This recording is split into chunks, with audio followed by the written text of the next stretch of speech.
আমাদের কোনো প্রাক্তন কিংবা প্রয়াত নেতা নেত্রীর ছবি আছে? আজকে আমরা যারা বক্তব্য রাখছি শুরু থেকে কেউ কি কোনো বন্দনা করেছি আল্লাহ ছাড়া? কোনো ব্যক্তি বা কোনো নেত্রীর নেতার বন্দনা করেছি? করি নাই। আজকে কি আপনারা বাংলাদেশকে একটি দুর্নীতিমুক্ত দেশ হিসাবে দেখতে চান? বাংলাদেশকে কি একটি মাদক মুক্ত দেশ হিসাবে দেখতে চান? বাংলাদেশকে একটি চাঁদাবাজ মুক্ত দেশ দেখতে চান? বাংলাদেশকে একটি সাম্য মৈত্রী সামাজিক ন্যায় বিচারের দেশ দেখতে চান? বাংলাদেশকে একটা সুদ মুক্ত দেশ দেখতে চান? ঘুষ মুক্ত দেশ দেখতে চান?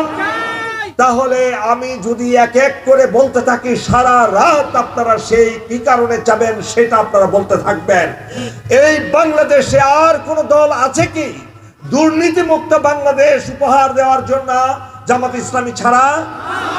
যে দলগুলোর নেতা নেত্রীরা আপাদমস্তক দুর্নীতিগ্রস্ত, যে দলগুলোর নেতা নেত্রীরা আপাদমস্তক অবৈধ অর্থের মালিক, যে দলগুলোর নেতা নেত্রীরা জনগণের রক্ত চুষে হাজার হাজার কোটি টাকার অবৈধ মালিক হয়েছে, যে দলের নেতা নেত্রীরা আজকে জনগণকে ভয় ভীতি আর শঙ্কা দেখিয়ে তাদের কাছে টানতে চায়, ভয় দেখিয়ে কাছে টানতে চায়।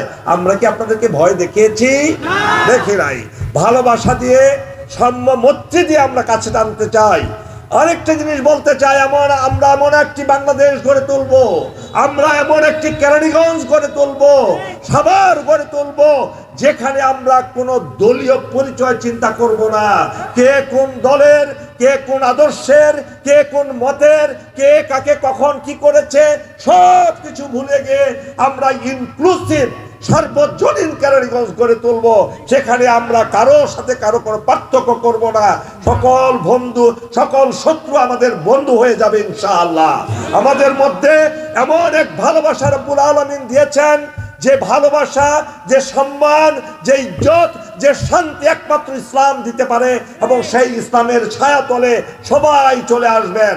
আমরা পার্থক্য করব না কে হিন্দু, কে বৌদ্ধ, কে খ্রিস্টান, কে জৈন, সকলকে আমরা ইসলামের ছায়াতলে, শান্তির ছায়াতলে নিয়ে আসবো ইনশাআল্লাহ।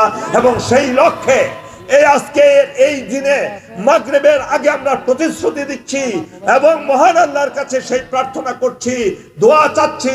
মহান আল্লাহ, আপনি আমাদের কথা শুনছেন, আপনি আমাদের অভিপ্রায়, আমাদের সেই লক্ষ্য উদ্দেশ্য বাস্তবায়ন করার তৌফিক দান করুন, এবং কেরানীগঞ্জ সাভার তথা সারা বাংলাদেশকে আল্লাহ রাব্বুল আলামিন আপনি আপনার শান্তির ছায়াতলে আমাদেরকে নিয়ে আসেন। আল্লাহ হাফেজ। বাংলাদেশ জিন্দাবাদ। 11 দলীয় ঐক্য জিন্দাবাদ। বাংলাদেশ জামাত ইসলামী জিন্দাবাদ।